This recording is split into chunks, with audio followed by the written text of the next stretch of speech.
seeing guys now get burned out. And I think it's because they're constantly selling. The whole point in marketing is you're trying to sell them a story. And the whole point in content is you're trying to tell them a story. Its primary focus is to drive engagement and drive personality and drive connection and get people to what I call know, like, and trust you. My point is, when you repeat something, it has more weight to it.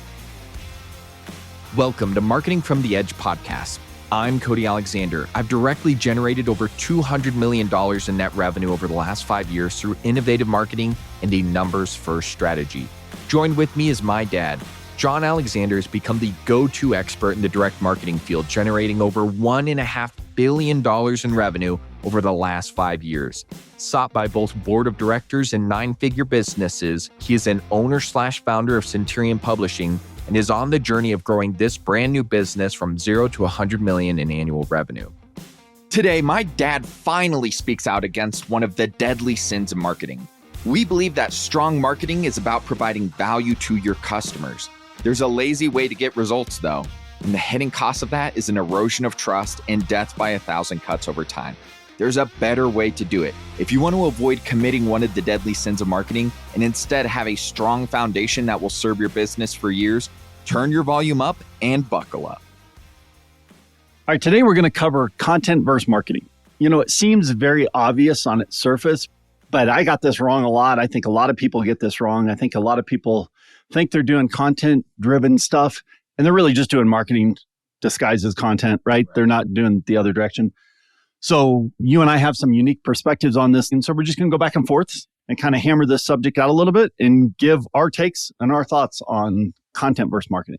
Yeah, this is almost like a spectrum, right? There's a pendulum to this thing, especially when it comes to direct response marketing and like the difference between always having a call to action, all that stuff. Too far on the other side of the pendulum is like, you know, I'm not going to give them anything until they ask. You're like, okay, well, most people aren't programmed to ask. Yeah, exactly. So I think that there is a lot of interesting stuff to cover here, but why don't you frame it for us? Content versus marketing, like, let's define it a little bit.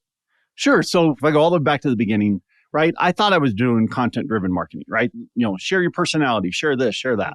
Then the PS, you put a CTA and you drive traffic through it. And I think that worked great in the early 2000s, right? I think that worked great up until it's just getting harder and harder now on inbox placement and things like that. And well, when a lot of people's personality became selling something, they're like, exactly. I'm going to put my personality in this. And my personality is, I'm going to sell you something. Exactly. Unique personality. And you end up with guys, we're seeing it over and over again. You saw guys in the IM space get burned out. We're seeing guys now get burned out. And I think it's because they're constantly selling, right? They're constantly doing. And don't get me wrong, like I like to sell. One of the best ways to make money in experience. Exactly. I feel that way too. But ultimately, when you create a content, when you create emails that people want to consume and drive and read, one of two things happens. Typically, subject lines become irrelevant because nobody reads them anymore because they don't need to because they see the email come from there. Just like an email from your mom, it doesn't really matter what you wrote in the subject line. You're going to read the damn thing. And so that's what I think the best content does. The best content can sell. Don't get me wrong, right? It can have a CTA, it can have a space ad, it can have an editorial mention, but its primary focus is to drive engagement and drive personality and drive connection and get people to what I call know, like, and trust you, right? Yeah. That's what it's really for. And then the marketing pieces can stand on their own. So prior to this, if I went back and looked in my entire quote unquote marketing career, if you want to call it that. I don't refer to it like that. But if I look at all the places that I did things, there's very few things I would go back and do differently. The one thing I would go back and do differently in every single place until I got into the financial world is build an editorial content driven machine. I would do that completely because our marketing was disguised as content and that only lasts for so long. Yeah. I think for me, you know, content is storytelling, marketing is story selling. Right? That's a good way to put it. So the whole point in marketing is you're trying to sell them a story.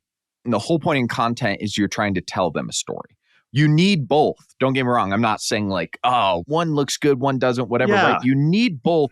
But when they're distinct in that way, right? One is selling a story and one is telling a story that, you know, it makes it a lot easier to, in your own mind, to decide the purpose of what you're doing in that thing. Like, am I trying to tell them a story? Am I trying to sell them a story? And if I'm trying to tell them a story, then I need to focus on telling it, right? I don't need to focus on writing, oh, if I add this word, I'll get a 3% increased conversion rate. No, it's like your grandpa, right? Some people have family members who are just great storytellers. And whether they were like full of baloney or not, right? You're all like, man, that guy could tell a story. Then you've got people who are great at selling stuff. So you can have marketing in your content, you can have marketing as your content, or you can have marketing with your content. And to some degree, you probably should and could do all three. But the point being is that they are distinct, like you're saying. And there's a reason why you should focus on both and not just be like, well, if I'm a good enough, marketer, my marketing is the content. You're like, okay, but why are people coming? Why are people showing up? Why are people either reading or watching? Like, why? Exactly. And I think that's the point, right? I know lots of guys that teach lead with a story and then pivot into a sales message. Right. And it works, right? It worked for a long time and it can still work. I'm not saying that it doesn't. What I'm saying is that if you want to have the most highest engaged audience, so depending on what size you are and what you're doing, right? If you want to have the most highest engaged audience, you should have two distinct things. The other cool thing about a big enough business is that you can literally create two distinct lists. Right. And so you have a content-driven list and a marketing-driven list. We saw a lot of times within the financial world, they might opt out of the marketing-driven list, but they stayed in the content-driven list. You're still generating revenue off that list because they're on completely different IPs, completely different lists that they were put onto, and they're unique. So if you're a big enough company, you can do something like that. And now you really should, in that case, really should be sending out a content marketing piece. But I just know that content by itself, it should be about engagement and about get people to build. And you can do that with your marketing, but in many times, your marketing can be more hard hitting if you don't have to try to disguise it as content, right? Right. You share your content, share your marketing, and you're like, hey, this is the message. This is what's going on. This is what I think you should do. Click on it now. Right. Well, it makes it a little bit easier too when you're like, I've got an exciting announcement coming, right? The person clicking it doesn't have that moment of hesitation of like, exactly. When you create distinction, we are on I feel like we're in a sales on environment, right? Where like if you rewind in time, commercials were dreaded. Now you look at it and commercials are just kind of part of it. There's ads in your YouTube video, regardless of how you feel about commercials themselves, like we're in a sales on environment. You expect to be marketed to, and that is to supplement the freemium, if you will, content. You get to enjoy something with low or marginal cost, and what it costs you is time, right? And if you don't want to see that, then you pay for it, and now you get your time back. I do want to do one other distinction on content that I see from small business to big business, whether you're making less than $1 million or, you've made over $1 billion in a short period of time. There's a difference between reinventing what you're saying and repeating what you're saying or reimagining, right? There's a reason why someone engaged with you in the first place and why they're reading you again. And it's most likely because they like the message you're saying. And you talk about someone like Bill Bonner who's been repeating the same message over a long period of time, right? And, he slightly reinvents the message, but repeats a lot of the core elements.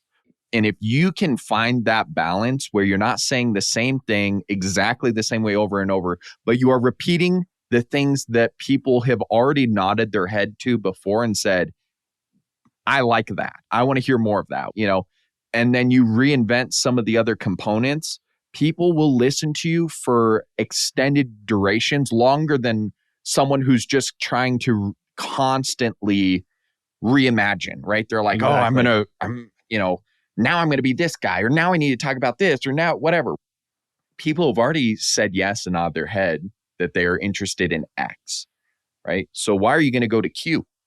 Yeah, right? exactly. Like you're going to take a shot on Q? Why not try Z or Y, the ones right next to X, right? Or like what we used to do where we had a special projects team. Yeah. That could go focus on Q. Yeah, exactly. And the business stayed on X, right? Yeah. And you had some of that messaging over there that you could try.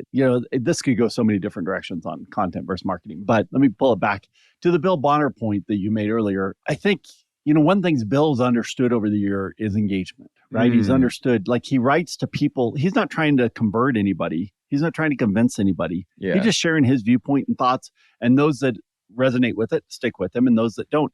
And that thought can evolve over time, but all of a sudden, Bill can't tomorrow wake up and go, you know what, government's pretty good. I think the U.S. is in pretty good shape. He's been arguing about the debt for 50 friggin' years. Right. He can't just switch it tomorrow and decide, it's probably dope, if right? he did, he'd probably lose a core. He would lose a core. Leadership. Exactly. And then, readership. which then he could get a different readership for sure. But right. You're going to lose that core piece. That's why the content part is so important too, because with the marketing, in our world, in the financial space, you may be talking about cryptos and day trading and this and that, right? And you have all these different messages that you may talk about from a marketing perspective, what's working right now or whatnot.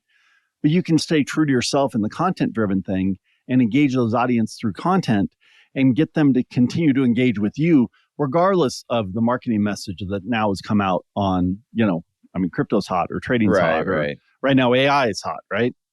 Going back to the storytelling versus story selling, it's like when Bill Bonner or survival space or whatever, right? You say, hey, here's my beliefs. Here's what I'm seeing. Here's what I'm thinking. Here's whatever. You're telling a story. Then when you're like, hey, here's what you should do if you believe X, Y, or Z. Like if you've heard me say X or heard me say Y or whatever, right? And you tell the story around X again. And then you say, here's what you should do. Now you are story selling them, right? And that to me is a huge distinction in marketing and content is sharing your beliefs versus solving their problem, right? And you can still solve their problem in content, but generally when you're marketing, your whole goal is to solve whatever pain point or problem they're facing through the digital, physical, whatever product. That's a big part of it is being able to tap into the core beliefs on either side and having the ability to navigate like what comes next, right? Because they're reading because they want to know what you think. Exactly. Right? They'll buy because they believe what you say. There's a great book. I don't remember the titles. One of the things that I set up on one of the businesses is you create a series of I believe statements. Like, what do you stand for? Yeah. Like, I believe X, right? You get these 6 or 7 core I believe statements that then refine. And now when you put your content together, it's modeled around those I believe statements because then that draws in people that believe the same thing. And then when you get those things, you talk about consistency, right? I could tell you what Bill Bonner's I believe statements are, and I'm not Bill, right? Because I've seen his stuff long enough. But there's others that I'm like, I have no idea what their I believe statements are. I don't actually know what the hell they believe. I know what they're talking about today, right? But I don't know what their core beliefs are. And there's a difference, right? That's what builds engagement. That's what builds content. That's the reason why we mentioned Bill's name half a dozen times on this podcast. Well, I think because he really exemplifies. Exactly. And we remember it. Yeah. Right? Where there's lots of other guys, we've read their stuff, and it's primarily because they're not writing it, but that's a whole other story, right? But when you stick with those I believe statements, it attracts that core audience, then they are more likely to sell those things that you believe against. I believe this because of this. Here's what you can do about it, right? That's basically what the statement is. Like my belief, why I believe it, and what the person can do. Yep. I think another book that I think was super critical in me too on like understanding belief is Chris Voss's Never Split the Difference, right? And being able to really navigate that every conversation's a negotiation and understanding when you put content out there is that what you say has weight to it. Yeah. And when you say things in a similar way that convey the same message, now every time you say that, it carries more and more weight, right? And so even if you're like, hey, how do I find my I believe statements? Or like, how do I know what my customers believe or whatever, right? It's like the more you or the customer repeats a statement, the more weight that statement has, and therefore the more likely that is a core belief. Just like when you run into someone and you say, hey, I like trucks. Right? If they say it once, maybe that day they just saw a cool truck. Yeah. Right? You hear someone say it 20 freaking times, chances are that guy genuinely really likes trucks and it's the vehicle he wants to buy and it's what he pays attention to when he's in the market. So I know that's a softball example, but my point is when you repeat something it has more weight to it. And the same thing should be done in your content. If it's a core belief of yours, if it's something you want your customer to believe, by putting it out there, the people who really believe that will be more likely to be attracted to it because the weight of that statement grows over time. So that's such a great point. We had a guy named Phil Anderson, and Phil was an economist, right? Economist that actually got rich. And Phil did it because he took economy, he took Gann theory. He was a trader from the early 1900s. Okay. Gann worked on a bunch of things. Okay. But he used to hand chart stuff and do all kinds of stuff. Anyways, he's one of the first ones that talked about the stock market repeating. Right? Got it. Anyways, he took that, but really what he did is he married that with the 18.6-year real estate cycle. And so he figured out that the land cycle drives asset prices. And you can wander around the world, and he went back to the 1800s to figure this out, right? And mapped it all out. But whether you believe it or don't believe it doesn't really matter because he believes it. Right. And he believes it so congruently and so deeply that that's pretty much all he ever talks about. Yeah. Right? At some point, you read his e-letter and you read his content, and you're like, dude, what else, right? Right. But the cool thing about that is he ended up with a great following. He didn't attract as many people to him. Right. The people that did attract to him stayed with him a long time. Yeah. Right. Because he really had the one core concept and the one core belief, the 18.6-year real estate cycle. He talked about it in different ways. He showed it in a bunch of different places. He did a bunch of different things with it. But he wasn't like, oh, we should talk about crypto, or next week I'm going to talk about this. Or he wasn't a shiny object guy. It's what he was. And so, yeah, he was never going to, he might not have been all over the place, but he had a good, solid core following because of his core belief on the economy and those real estate side. I think that's a perfect example. I want the person listening to this to be able to walk away with something. So here's what my recommendation would be. If you're just starting out, I think what you said, sit down, write your I believe statements out. Find them out early and fast, and then you can be far more intentional with it. And if you've been at this for a long time, go back, or, either you or a VA, whatever, someone, go back and look at your content and look for patterns. What are the things you've said most often in your communication with your customers over time? Because chances are, like I said, those things hold the most weight with your customers, and then incorporate them more with your messaging if it's a message you want to repeat, or reinvent it if it's something that was not intentional and you're like, oh, here's how I would rather position it. Right. Reinvent the message. And so it has the same weight, but in a way that is in the direction you want to go with it. That's what I would do if I was either starting out or if I wanted to implement this and I'd been at it a while. I think that's a perfect end to this content-driven content.